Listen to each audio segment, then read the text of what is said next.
El misterio de Belicena Vilca. Libro segundo, la carta de Belicena Vilca. 42º día. Todos los presentes en Poitiers, los señores del perro Guillermo Placian, Guillermo de Nogaret, Guillermo Imbert de París, y Clemente V, el hombre de piedra Charles de Tarsis, y el iniciado hiperbóreo, y rey de Francia, Felipe el Hermoso, coinciden en que las mayores posibilidades de triunfar sobre el enemigo dependen del empleo de un arma secreta: la astucia.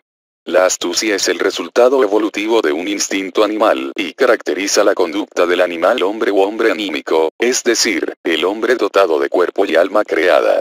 Pero también existen hombres que poseen espíritu increado, aunque en la mayoría de los casos, este se encuentra subsumido en el alma creada, y por eso se dice que tales hombres están espiritualmente dormidos. Ellos también pueden manifestar la astucia anímica, pues el espíritu dormido o estratégicamente confuso es incapaz de impedirlo.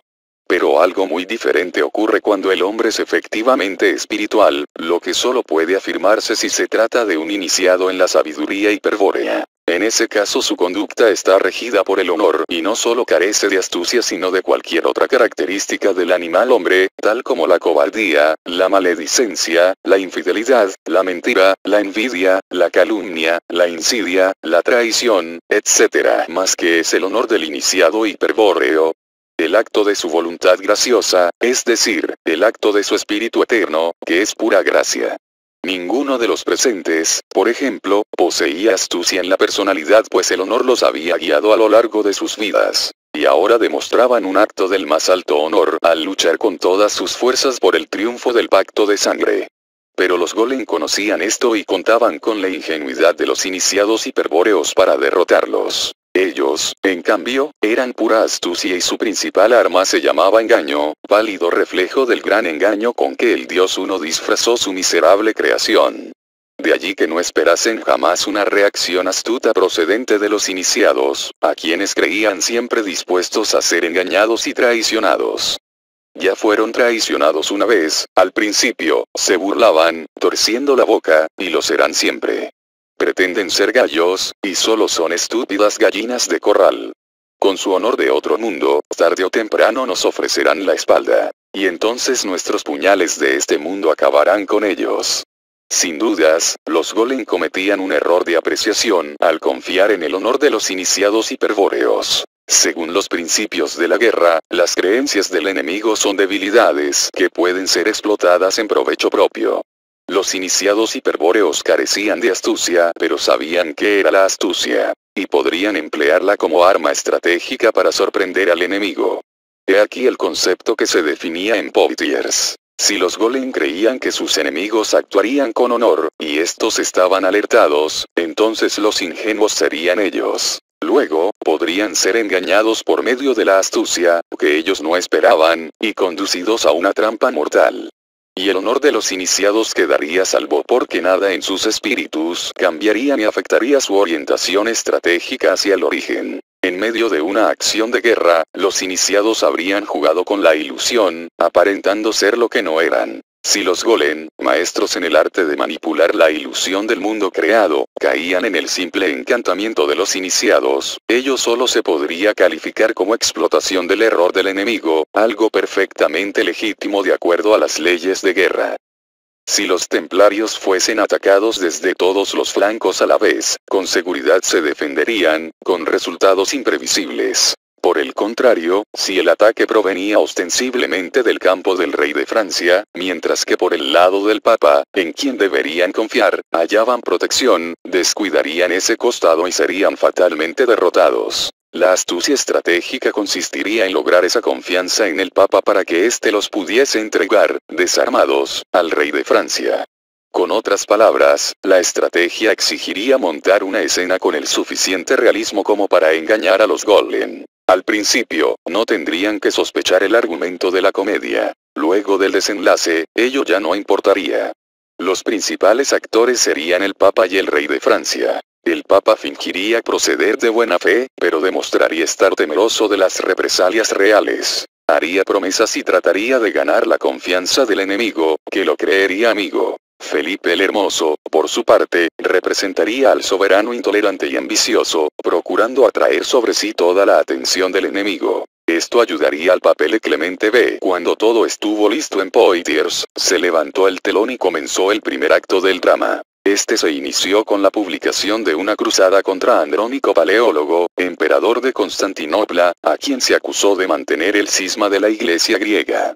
Desde la caída de San Juan de Acre, la Orden del Temple se había retirado a Chipre, donde sostenía una guarnición regular, en tanto que la Orden de los Hospitalarios hacía lo propio en la isla de Rodas. Con el fin de establecer su participación en la cruzada, Clemente B. citó en Francia al gran maestre del Temple Jacobo de Molay. Una vez en su presencia, con total ingenuidad, el Papa manifestó su intención de concretar la vieja idea de Gregorio IX, de fusionar todas las órdenes militares. Tal idea, por supuesto, causaba horror a los templarios pues la integración con una orden exotérica pondría sus secretos al descubierto.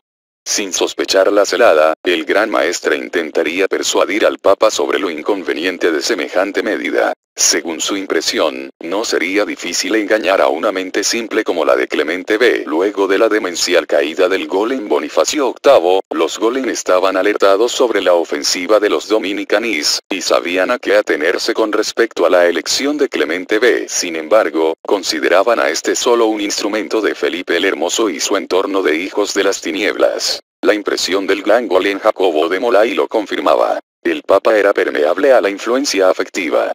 El gran maestre se entretendría, pues, en ganar la amistad del pontífice, sin imaginar que en París, Nogaret y Guillermo Imbert preparaban su ruina. Y en pocos meses, Clemente B. conseguiría que el jefe golem no desconfiase de su buena fe. Enguerrand de Marigny y Guillermo de Nogaret fueron elevados a los dos más importantes puestos de Francia, coadjutor del reino y guardasellos del rey, respectivamente. Con ese poder, pusieron en práctica una operación secreta que tenía por objetivo la ejecución de una acción simultánea y eficaz en todo el reino. Tal acción se concretó el 13 de octubre de 1307, cuando todos los caballeros templarios de Francia, incluido su gran maestre, fueron detenidos bajo la acusación de herejía. En verdad, los cargos acumulados por Nogaret eran múltiples y variados, pero se hacía hincapié en la herejía para obtener la intervención del Tribunal de la Inquisición, que en Francia estaba presidido por Guillermo Imbert de París. Pronto se vio el éxito estratégico de los dominicanis. Mientras el gran maestre recibía solicitudes de los caballeros para resistir el arresto, y vacilaba sobre la actitud a asumir, Guillermo de Placian le entrega un mensaje donde el Papa le garantiza su ayuda y le aconseja que renuncie a defender a la orden y se someta a su voluntad. Es así como el gran maestre ordena rendirse a todos los caballeros, y él mismo confía en la intervención papal. Además, según creían los golem, aún poseían bastante peso dentro de la orden de predicadores dominicos. Felipe el Hermoso no pierde el tiempo. Sin resistencia, sus tropas ocupan todas las propiedades templarias. El terror cunde en la orden enemiga. Cientos de caballeros y monjes son encarcelados. Por este firme procedimiento nadie duda de la seriedad de la acusación, y pronto se consigue reunir suficientes testigos y pruebas como para asegurar su liquidación. Además de la Inquisición, Felipe el Hermoso convoca a los concilios provinciales, a la Universidad de París y a los Estados Generales para juzgar a la orden. De ese modo, al ir emergiendo de las tinieblas de su fundamento diabólico, todo el pueblo de Francia asistiría a la exhibición de la filosofía secreta templaria y conocería sus costumbres depravadas. Es lo que ocurre durante los 3 años de público proceso, cuando el asombro, la repugnancia, y el horror de los franceses no conocen límites. Pero lo más asombroso quizás sea que durante ese lapso los templarios continuasen creyendo que un acto salvador de parte del Papa los libraría de la condena. En el proceso se consigue probar que los templarios profesaban las siguientes ideas y costumbres. 1. Los altos dignatarios de la orden sostenían que Cristo, al que misteriosamente denominaban Nabután, había sido un impostor y no el Dios verdadero. 2. Cristo nunca fue crucificado para la redención del género humano. 3. La cruz no sería, así, el instrumento de su pasión, sino una creación del propio Cristo Nabután, a la que habría llamado Bruna. 4. Todos los caballeros, cualquiera fuese su grado o condición, debían escupir periódicamente aquel símbolo del mal, a fin de desagraviar al Dios creador. Por lo tanto, se probó que al menos una vez, todos los templarios habían escupido el crucifijo. 5. En consecuencia, renegaban de la Virgen Santa. 6. Oficiaban la misa según un canon propio y en una lengua extraña, que después se comprobó era el hebreo. 7. Adoraban un ídolo hermafrodita de espantosas facciones, al que se referían bajo el apodo de Baphomet o Bafoel, pero cuyo nombre, que jamás pronunciaban sin palidecer, era Vera.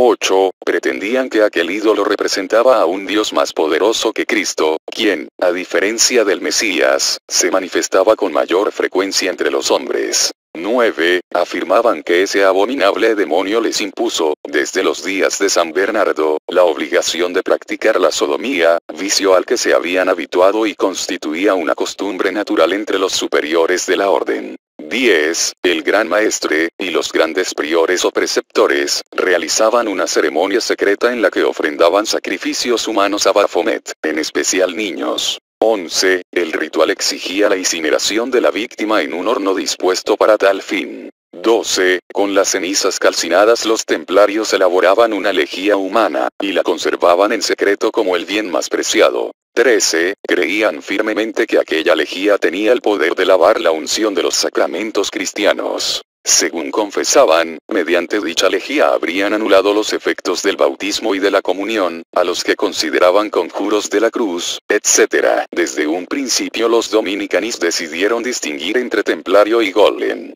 En la Edad Media era normal que en un juicio por herejía se absolviese a los acusados que confesaban espontáneamente, se arrepentían, y aceptaban los sacramentos cristianos. En el proceso a los templarios tal posibilidad fue ofrecida reiteradamente y muchos se avinieron a confesar lo que sabían. Sin embargo, los dominicanis no estaban dispuestos a permitir que los golem pudiesen zafar de la trampa. Para ellos, que jamás habían perdonado, no habría perdón. Solo a los templarios, es decir, a los caballeros no iniciados en el culto a Baphomet, se les brindaría la oportunidad de salvar la vida a cambio de su testimonio.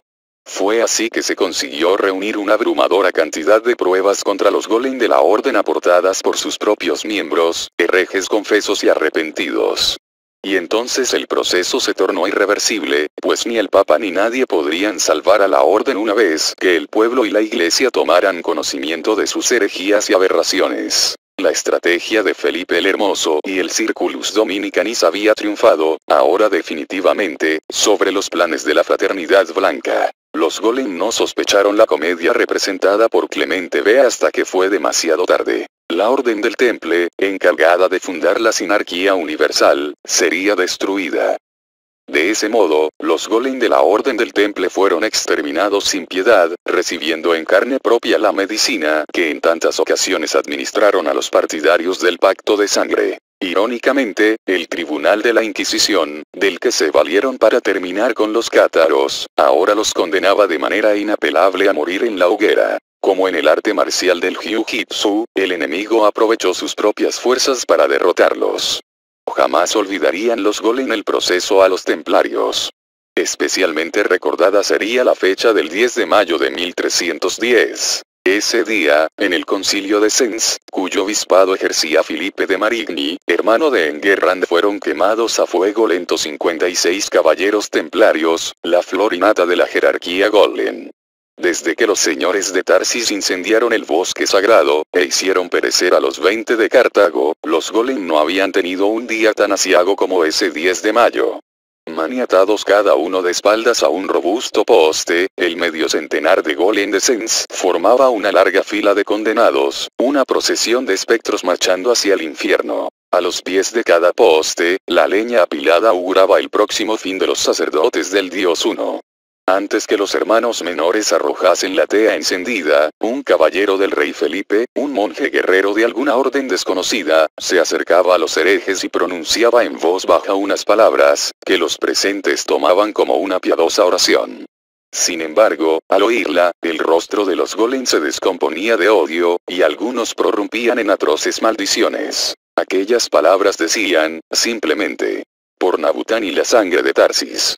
Al completar la fila, mientras los golem elevaban su alma a Jehová Satanás y reclamaban un castigo indescriptible para el hombre de piedra, aquel caballero, que no era otro más que Charles de Tarsis, hizo una señal a los verdugos, y las hogueras comenzaron a arder.